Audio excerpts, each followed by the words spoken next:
നമ്മൾ ഇന്ന് ഡിസ്കസ് ചെയ്യാൻ പോകുന്നത് reading and writing English block 4 unit 6 report write. So എന്താണ് റിപ്പോർട്ട്സ് എന്ന് പറയുന്നത്? Reports are structured documents. അത് ഇൻഫർമേഷനെ ഒരു ക്ലിയർ, കോൺസൈസ് ആൻഡ് ഒബ്ജക്റ്റീവ് മാനറിൽ പ്രസന്റ് ചെയ്യും. പിന്നെ റിപ്പോർട്ട്സ് എഴുതുന്നത് ഇൻഫർമേഷൻ റെക്കോർഡ് ചെയ്യാൻ, അനലൈസ് ചെയ്യാൻ, അതുപോലെ ഫൈൻഡിങ്സ് കമ്മ്യൂണിക്കേറ്റ് ചെയ്യാൻ. ഈ ഫൈൻഡിങ്സ് ഒബ്സർവേഷനും റിസർച്ചിനും ഇവന്റ്സിനും ബേസ് ചെയ്തിട്ട് ആയിരിക്കും. പിന്നെ റിപ്പോർട്ട്സിന് എപ്പോഴും ഒരു സിസ്റ്റമാറ്റിക് ഫോർമാറ്റ് ഉണ്ടായിരിക്കും. ഹെഡിങ്സ്, സബ് ഹെഡിങ്സ്, പിന്നെ അതേപോലെ ഒരു സ്പെസിഫിക് ഓഡിയൻസിന് വേണ്ടി ടൈലർ ചെയ്തിട്ടുള്ള ഡീറ്റെയിൽസ് എല്ലാം റിപ്പോർട്ടിന്റെ ഫോർമാറ്റിന്റെ ഭാഗമാണ്. പിന്നെ കോമൺ ടൈപ്പ് ഓഫ് റിപ്പോർട്ട്സ് എന്ന് പറയുന്നത് there are news reports, business reports, research reports, technical reports. പിന്നെ ചില റിപ്പോർട്ടുകൾ ന്യൂസ് പേപ്പേഴ്സും മാഗസിൻസിലും വരെ ചില റിപ്പോർട്ടുകൾ ബ്രീഫ് ആണെങ്കിലും ബിസിനസ്സും റിസർച്ച് റിപ്പോർട്ട്സും ഡീറ്റെയിൽഡ് ആൻഡ് എക്സ്റ്റെൻസീവ് ആയി. അതുപോലെയുള്ള പോലെയുള്ള reports, business and research reports പോലെയുള്ള reports they will be detailed and extensive. പിന്നെ എന്താണ് നമ്മൾ ഇഫക്റ്റീവ് ആയിട്ടൊരു റിപ്പോർട്ട് എഴുതാൻ നമുക്ക് വേണ്ട സ്കിൽസ് എന്തൊക്കെയാണ്? ക്ലാരിറ്റി, ആക്യുറസി, അതേപോലെ logical organization to convey information effective. അതായത് ഇൻഫർമേഷൻ ക്ലിയർ ആയിട്ട് പ്രസന്റ് ചെയ്യണം, ഇൻഫർമേഷൻ ബി ആക്യുറേറ്റ്, പിന്നെ ലോജിക്കൽ ആയിട്ടുള്ള രീതിയിൽ നമ്മൾ ആ ഇൻഫർമേഷൻ പ്രസന്റ് ചെയ്യണം. ഇതിവിടെ എന്താണ് നല്ലൊരു റിപ്പോർട്ടിന്റെ ഫീച്ചേഴ്സ്? അപ്പോൾ good report will have A clear objective. നല്ലൊരു റിപ്പോർട്ടിന് എപ്പോഴും ഒരു ക്ലിയർ ഒബ്ജക്റ്റീവ് ഉണ്ടായിരിക്കും. പിന്നെ നല്ലൊരു റിപ്പോർട്ട് എന്ന് പറയുമ്പോൾ അതൊരു പ്രോപ്പർലി സ്ട്രക്ചേർഡ് ആയിരിക്കും, ലോജിക്കൽ ആയിട്ടുള്ള പ്രോപ്പർ ആയിട്ടുള്ള രീതിയിൽ സ്ട്രക്ചേർഡ് ആയിരിക്കും. പിന്നെ ഈസി ആൻഡ് ക്ലിയർ ലാംഗ്വേജ് ആയിരിക്കും നമ്മൾ യൂസ് ചെയ്തിട്ട് ഉണ്ടാകും. പിന്നെ നെക്സ്റ്റ്, ഏത് ഓഡിയൻസിന് വേണ്ടിയിട്ടാണോ നമ്മൾ എഴുതുന്നത് ആ ഓഡിയൻസിന് മനസ്സിലാക്കുന്ന തരത്തിലുള്ള ജാർഗൺസെ നമ്മൾ യൂസ് ചെയ്യാനായിട്ട് പാടുള്ളൂ. പിന്നെ ആക്യുറേറ്റ് ഇൻഫർമേഷൻ ആയിരിക്കണം നമ്മൾ പ്രസന്റ് ചെയ്യേണ്ടത്. പിന്നെ ഒബ്ജക്റ്റിവിറ്റി, നമ്മുടെ പേഴ്സണൽ ഒപ്പീനിയൻസ്, പേഴ്സണൽ ബയസസ് ഒന്നും അതിൽ വരാനായിട്ട് പാടില്ല. പിന്നെ relevance, good report must be relevant ആയിരിക്കണം. പിന്നെ കൺസൈസ്, ഓവേർലി വേർഡി അല്ലെങ്കിൽ വേർബോസ് ആവാനായിട്ട് പാടില്ല.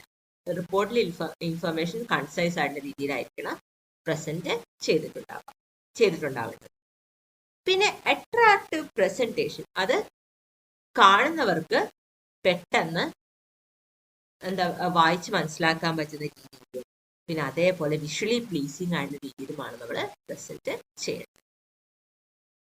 പിന്നെ നെക്സ്റ്റ് നമ്മൾ ഡിസ്കസ് ചെയ്യുന്നത് the structure of A report. ഒരു നല്ല റിപ്പോർട്ട് എങ്ങനെയാണ് നമ്മൾ സ്ട്രക്ചർ ചെയ്യുന്നത്? ഇപ്പൊ നല്ലൊരു റിപ്പോർട്ടിൽ ടൈറ്റിൽ ഉണ്ടായിരിക്കും, പിന്നെ ടേബിൾ ഓഫ് കണ്ടന്റ്സ് ഉണ്ടായിരിക്കും, പിന്നെ എന്താണ് ആ റിപ്പോർട്ടിൽ ഡിസ്കസ് ചെയ്യുന്ന പ്രോബ്ലം, ആ പ്രോബ്ലം നമ്മൾ ക്ലിയർ ആയിട്ട് സ്റ്റേറ്റ് ചെയ്തിട്ടുണ്ടായിരുന്നു. And then we come to the introduction. റിപ്പോർട്ടിനുള്ള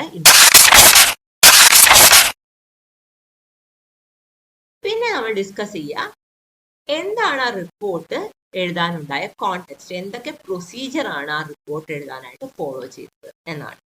പിന്നെ നെക്സ്റ്റ്, എന്താണ് ആ റിപ്പോർട്ടിന്റെ ഫൈൻഡിങ്സ്.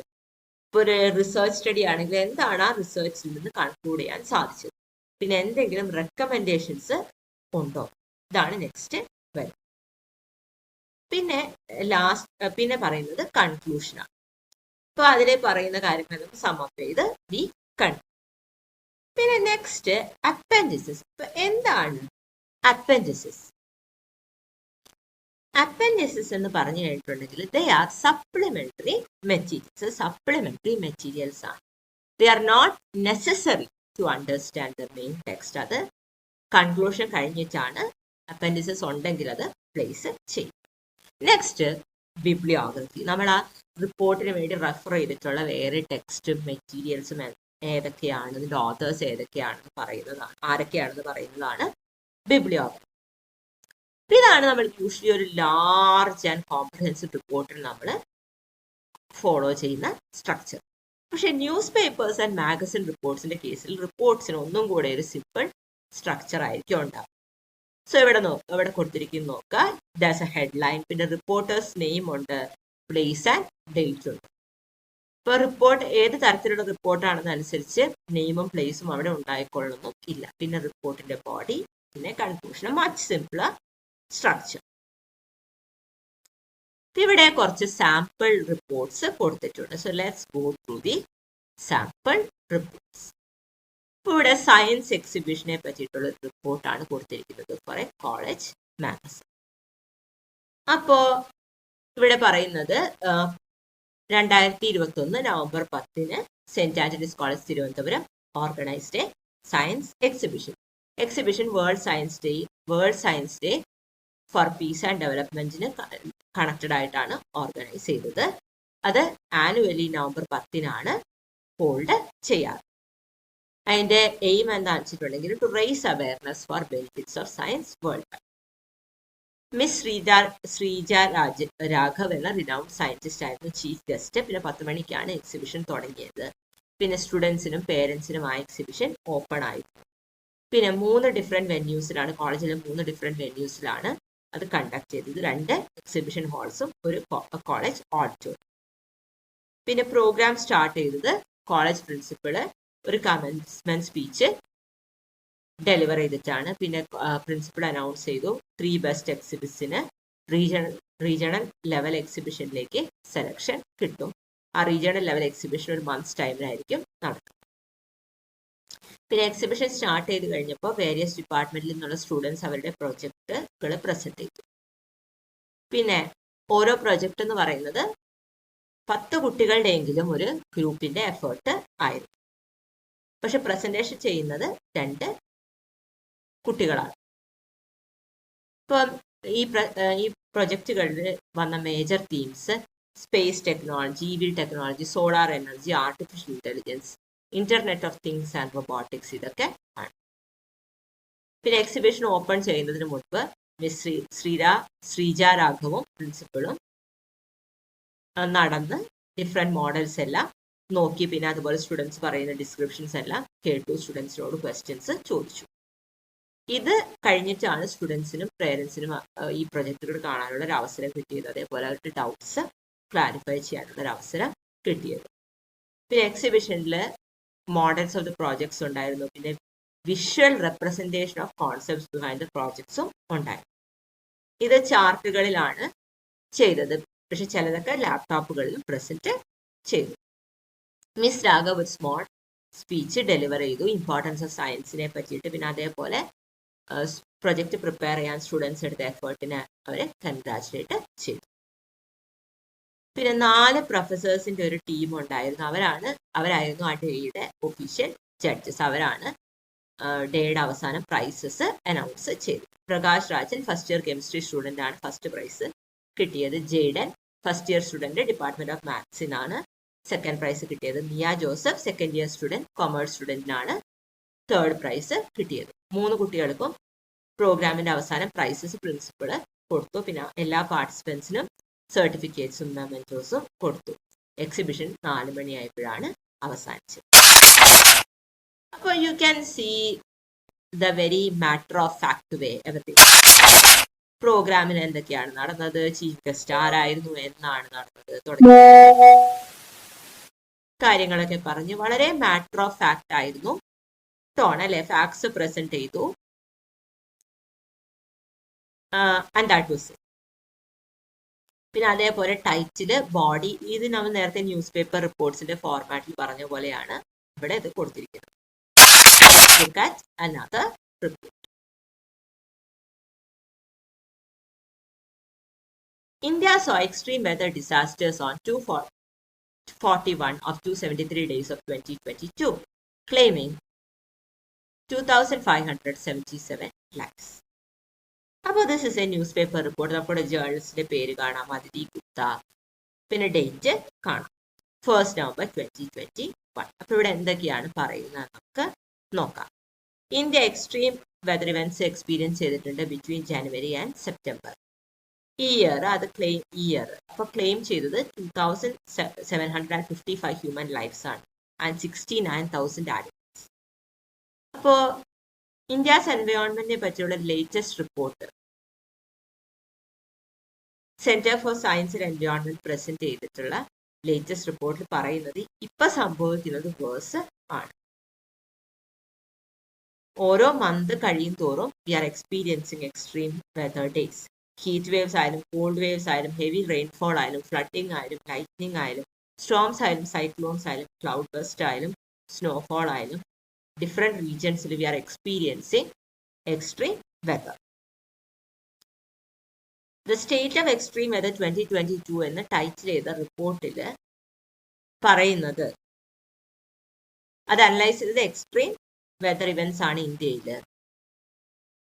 ഈ കൊല്ലത്തിലെ ആദ്യത്തെ 273 ദിവസങ്ങളിൽ more than 400,000 houses and 1.8 million hectares of cropland was damaged by weather disasters. ഒരു വെബിനാറിൽ ഇന്റർനാഷണൽ ക്ലൈമറ്റ് കോൺഫറൻസ് COP27 മുമ്പ് നടന്ന ഒരു വെബിനാറിൽ ഇത് schedule to begin on November 7, അതായത് international climate conference COP27 schedule to begin on November 7 in Egypt. അപ്പൊ ഈ വെബിനാറിൽ CSE director general Sunita Narain പറഞ്ഞത് extreme weather disasters revenge of nature ആണ്, ക്ലൈമറ്റ് ചേഞ്ചിന്റെ ഇമ്പാക്റ്റ് ആണ് എന്ന്. ഈ റിപ്പോർട്ട് പ്രസന്റ് ചെയ്യുമ്പോൾ ഓതേഴ്സ് രജിത് സെൻഗുപ്തയും കിരൺ പാണ്ഡെയും പറഞ്ഞത്, on 241 of 270 days in 2022 India experience ചെയ്തത് എക്സ്ട്രീം വെതർ ഇവന്റ്സ് ആണ്. 159 ഡേയ്സിൽ കൺട്രി കണ്ടത് ലൈറ്റ്നിങ് ആൻഡ് സ്റ്റോംസ് ആണ്, heavy rainfall, floods, land slides ഒക്കെ 157 ഡേയ്സിൽ ഉണ്ടായിരുന്നു. ഹീറ്റ് വേവ്സ് 66 ഡേയ്സിൽ ഉണ്ടായിരുന്നു. 30 ഡേയ്സിൽ കോൾഡ് വേവ്സ് ഉണ്ടായിരുന്നു. പിന്നെ 11 ഡേയ്സിൽ ക്ലൗഡ് ബേഴ്സും ഉണ്ടായിരുന്നു. പിന്നെ സ്നോഫോൾ 2 ദിവസമാണ് ഉണ്ടായത്. ഈ ഇവന്റ്സ് എല്ലാം വേരിയസ് ലൈഫ്സ് ക്ലെയിം ചെയ്തിട്ടുണ്ട്. ഇപ്പോൾ around 1,214 lives were claimed by heavy rain, floods and landslides between June and September. ഇപ്പോൾ ജൂൺ സെപ്റ്റംബറിന് ഇടയിൽ 1,214 ഹ്യൂമൻ ലൈഫ്സ് ക്ലെയിം ചെയ്യപ്പെട്ടിട്ടുണ്ട്. നോർത്ത് ഈസ്റ്റേൺ സ്റ്റേറ്റ്സ് ഓഫ് ആസാമിലാണ് അത് വേഴ്സ് ആയിട്ട് സംഭവിച്ചത്. 2021 ഡെത്ത്സ് ആണ് അവിടെ ഉണ്ടായത്. പിന്നെ അടുത്തത് വരുന്നത് സെൻട്രൽ ഇന്ത്യയിലുള്ള മധ്യപ്രദേശ് ആണ് വിത്ത് 112 deaths. നിയർലി 954 പീപ്പിൾ ആണ് ലൈറ്റ്നിങ് ആൻഡ് സ്റ്റോം കാരണം മരിച്ചത് ബിറ്റ്വീൻ ജൂലൈ ആൻഡ് സെപ്റ്റംബർ. മധ്യപ്രദേശിലാണ് ഇത് കാരണമുള്ള മാക്സിമം ഡെത്ത് റെക്കോർഡ് ചെയ്യപ്പെട്ടിരിക്കുന്നത് 164, ഫോളോഡ് ബൈ മഹാരാഷ്ട്ര അറ്റ് 94. ഈ റിപ്പോർട്ടിൽ പറയുന്നത് ഇന്ത്യ റെക്കോർഡ് ചെയ്തത് 66 days ഓഫ് ഹീറ്റ് വേവ്സ് ആണ്. അത് 45 ലൈഫ്സ് ആണ് ക്ലെയിം ചെയ്തത് with the early onset of March തൊട്ട് ജൂലൈ വരെ. പിന്നെ വെസ്റ്റേൺ സ്റ്റേറ്റ് ഓഫ് രാജസ്ഥാനിലാണ് ഹീറ്റ് വേവ്സ് വേഴ്സ് ആയിട്ട് ഹിറ്റ് ചെയ്തത്. It lasted for 42 days. അത് കഴിഞ്ഞിട്ട് വരുന്നത് മഹാരാഷ്ട്രയാണ് with 24 days of heat waves and 34 deaths. രാജസ്ഥാനിൽ ഹീറ്റ് വേവ് കാരണം ഡെത്ത് ഒന്നും ഉണ്ടായില്ല എന്നാണ് ഈ റിപ്പോർട്ട് പറയുന്നത്. പിന്നെ country also experienced cold waves അല്ലെങ്കിൽ കോൾഡ് ഡേയ്സ് ഫോർ 30 days. 30 ദിവസം കോൾഡ് വേവ്സ് അല്ലെങ്കിൽ കോൾഡ് ഡേയ്സ് ആണ് ഉണ്ടായത്. 22 ദിവസം ജനുവരിയിൽ, 8 ദിവസം ഫെബ്രുവരിയിൽ in 2 states and union territories. മധ്യപ്രദേശിൽ 21 ദിവസം കോൾഡ് വേവ്സ് ഉണ്ടായെങ്കിൽ ഉത്തർപ്രദേശിൽ 20 ദിവസമാണ് അത് ലാസ്റ്റ് ചെയ്തത്. പക്ഷെ അത് കാരണം മരണമൊന്നും ഉണ്ടായില്ല. 11 ഡേയ്സിലെ ക്ലൗഡ് ബേഴ്സ് 33 പേരെയാണ് കൊന്നത്. 4 സ്റ്റേറ്റുകളിൽ മാക്സിമം ഡെത്ത്സ് ഉണ്ടായത് ഹിമാചൽ പ്രദേശിലാണ് 12 ഡെത്ത്. 2 പ്ലേസസ് ജമ്മു കാശ്മീറും അരുണാചൽ പ്രദേശും അവിടെ സ്നോഫോള് ഉണ്ടായി. It lasted for 2 days in the entire 273 days. ആ സ്നോഫോൾ കാരണം 8 lives were lost. ഇപ്പൊ ജമ്മു കാശ്മീരിൽ ഒരാളാണ് മരിച്ചതെങ്കിലും there were 7 deaths recorded in Arunachal Pradesh. അപ്പോൾ ജനുവരിയിൽ കൂളർ ഡേ ടൈം ടെമ്പറേച്ചേഴ്സ് ആണ് കണ്ടതെങ്കിലും February almost half a degree cooler ആയിരുന്നു നോർമലിനേക്കാളും. അതുകൊണ്ടാണ് 30 ദിവസത്തെ കോൾഡ് വേവ് ഡേയ്സും 12 ഹെയിൽ സ്റ്റോം ഡേയ്സും ഉണ്ടായത്. പിന്നെ ജനുവരി അബ്നോർമലി വെറ്റായിരുന്നു. 7th wettest since 1901. ഫെബ്രുവരി ആണെങ്കിൽ അതേസമയം it was drier than normal. എൻവയോൺമെന്റൽ റിസോഴ്സ് യൂണിറ്റ് CSEയുടെ പ്രോഗ്രാം ഡയറക്ടറായ കിരൺ പാണ്ഡെയാണ് അങ്ങനെ പറഞ്ഞത്. അപ്പൊ again we can see very matter of fact അല്ലെ, എന്താ പറയുക, റിപ്പോർട്ടിൽ പറഞ്ഞ കാര്യങ്ങളെല്ലാം വളരെ കൃത്യമായിട്ട് ഇവിടെ ഈ ന്യൂസ് പേപ്പർ റിപ്പോർട്ടിൽ പറഞ്ഞിട്ടുണ്ട്. ഇവിടെ ഓത്തറിന്റെ പേഴ്സണൽ ഒപ്പീനിയൻസ് ഒന്നും കടന്ന് വരുന്നു. ഇനി ഇവിടെ പ്രാക്ടീസ് എക്സസൈസിൽ you are suppose to write a report on various topics. അപ്പോൾ ഇവിടെ ഫസ്റ്റ് കൊടുത്തിരിക്കുന്നതിൽ പറഞ്ഞിരിക്കുന്നത് ആനുവൽ ഡേനെ പറ്റി ഒരു റിപ്പോർട്ട് എഴുതാനാണ് കോളേജ് മാഗസിനിൽ. So we have to follow the headline body conclusion that four. അപ്പോൾ ഹെഡിങ് കൊടുക്കുക, ആനുവൽ ഡേ ഇന്ന ദിവസമായിരുന്നു, അന്ന് നടന്ന പ്രോഗ്രാംസിന്റെ ലിസ്റ്റ്, ഇമ്പോർട്ടൻ്റ് ആയിട്ടുള്ള സ്പീച്ചസ് പറഞ്ഞ ആൾക്കാർ, ചീഫ് ഗസ്റ്റ് ആരൊക്കെയായിരുന്നു തുടങ്ങിയ കാര്യങ്ങളെല്ലാം അവിടെ നമുക്ക് പറയാവുന്നതാണ്. പിന്നെ നെക്സ്റ്റ് ഫുട്ബോൾ വേൾഡ് കപ്പിന് വേണ്ടി എഴുതുന്ന ഒരു റിപ്പോർട്ടറാണ്, ഫുട്ബോൾ വേൾഡ് കപ്പ് ഫോളോ ചെയ്ത് എഴുതുന്ന ഒരു റിപ്പോർട്ടറാണ് നമ്മളെന്ന രീതിയിലാണ് നമ്മൾ എഴുതേണ്ടത്. Write report of the match. അപ്പോൾ അതൊരു ഒരു ന്യൂസ് പേപ്പർ റിപ്പോർട്ടാണ്. അപ്പോൾ ഹെഡിങ് കൊടുക്കുക, റൈറ്ററുടെ പേര് കൊടുക്കുക, ഡേറ്റ് കൊടുക്കുക, and follow up with what happened at the world cup. പിന്നെ നമ്മുടെ ലൊക്കാലിറ്റിയിലെ വേസ്റ്റ് മാനേജ്മെന്റിനെ പറ്റി. അപ്പോൾ അഗൈൻ എന്താ പറയുക, ഹെഡിങ് കൊടുക്കുക, റിപ്പോർട്ടറുടെ പേര്, ഡേറ്റ് കൊടുക്കുക, പിന്നെ അതേപോലെ എന്തൊക്കെയാണ് വേസ്റ്റ് മാനേജ്മെന്റ് കാരണം നടക്കുന്നത്. ഇപ്പം മേ ബി ആ ഏരിയയിലുള്ള ആൾക്കാരെ ഇന്റർവ്യൂ ചെയ്തതായിട്ട് നിങ്ങൾക്ക് എഴുതാം. അപ്പൊ അങ്ങനെയുള്ള കാര്യങ്ങളെല്ലാം ഇൻക്ലൂഡ് ചെയ്ത് നമുക്ക് ആ റിപ്പോർട്ട് ഫിനിഷ് ചെയ്യാം.